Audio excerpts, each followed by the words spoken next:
So there could be many, many reasons why you failed speaking, reading, writing, and speaking, reading, writing, and speaking. Okay, there's a typo on my side. Speaking, reading, writing, and listening. Could be many reasons why you fail. Let's take speaking, for example. Speaking, maybe your pronunciation wasn't correct. Maybe you had, there was a lot of grammatical mistakes. Maybe you didn't have a range of vocabulary in your answers. Maybe you kept saying, I understand how you feel, I understand the problems, I understand. Using the same words again and again shows you don't have variety in your English. So that could be an issue. You could have not shown any reassurance and empathy. Maybe you didn't cover the bullet points that were on the topic card. Maybe you were interrupting the interlocutor. Maybe you were not asking open-ended questions. Maybe you didn't ask any questions. Maybe you didn't use the full 5 minutes of the role play. There could be so many reasons as to why you didn't get the score that you needed. Maybe you weren't leading the conversation. Maybe you didn't initiate the conversation at the beginning. You didn't get the patient's name. You didn't ask them. You didn't ask questions in the preparation time. So many factors. So that's in terms of your exam performance in the speaking exam. In the preparation, did you have a mock exam? If you didn't, then maybe you didn't have the confidence that you were getting a B or an A in your preparation to go ahead in your exam. Because what I would say is about our Swoosh VIP students is we do speaking mock exam classes every week. Last week we did 3 mock exam classes. We've had lots of students practicing.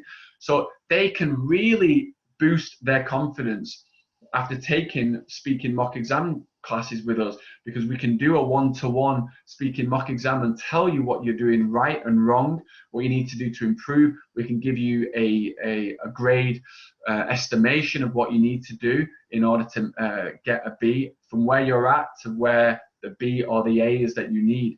So having a study partner as well. Let me know in the chat box, have you got a study partner? Say, yes, I have a study partner. No, I don't have a study partner. Because if you have a study partner, they can do the practice with you so you can understand the format of the exam and you can practice with each other. So sometimes you can be the interlocutor, sometimes they can be the patient, and then you can switch and you can build up the confidence that way. But of course, the best situation is always to find a teacher who can tell you what your mistakes are. So reading, did you not practice your skimming and scanning skills? Did you just focus on the OET practice mock exam papers or the sample papers? Because if you just do that, then you're missing out on a lot of amazingly effective preparation that you could get from non-OET practice materials. You can go to all the journals that I mentioned before. You can go to the newspaper websites. You can go to TED Talks. Go TED, TED Talks. Go onto Google and find those. You can listen. You can read the transcripts. They've got the transcripts you can read. It's good for your reading skills and good for your listening. You can listen to it as well.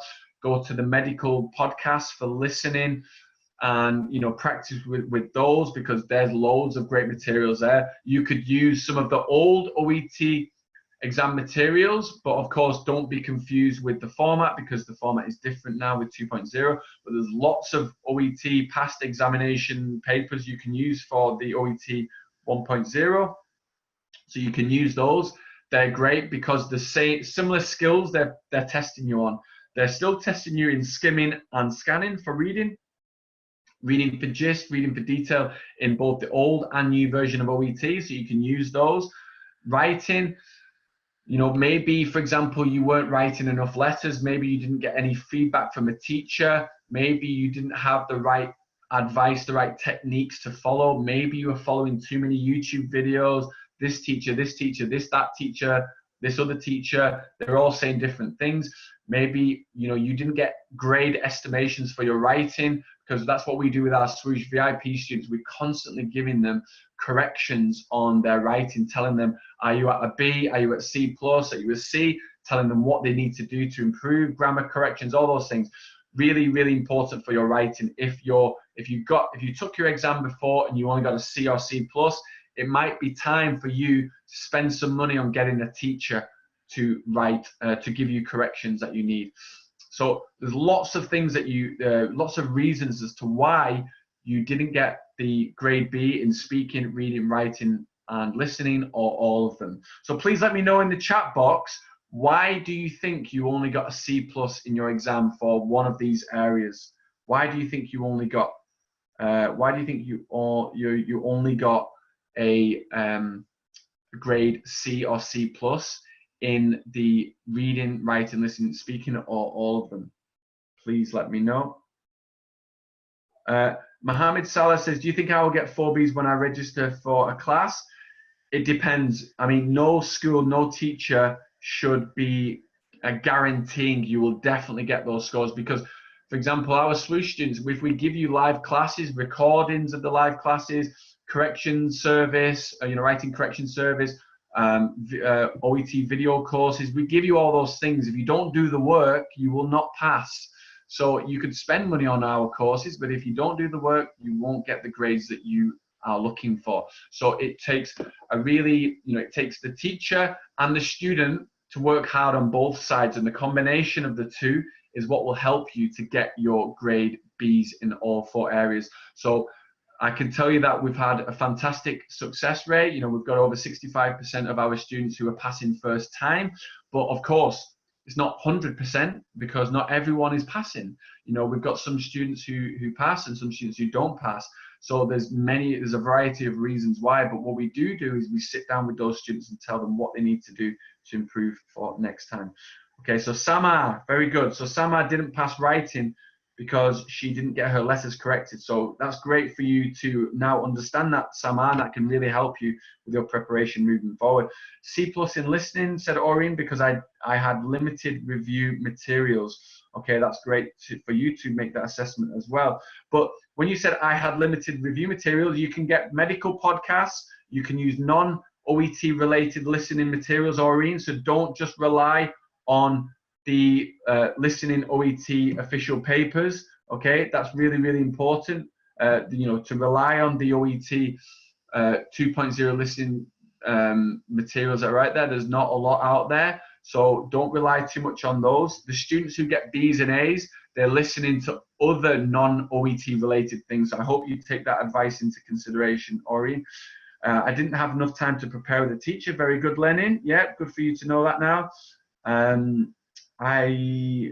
What else? Okay, is time management key? I'm not sure what you mean, Asma. Do you mean for the preparation or for the exam? Time management is important for both. Really, really important for both. Okay.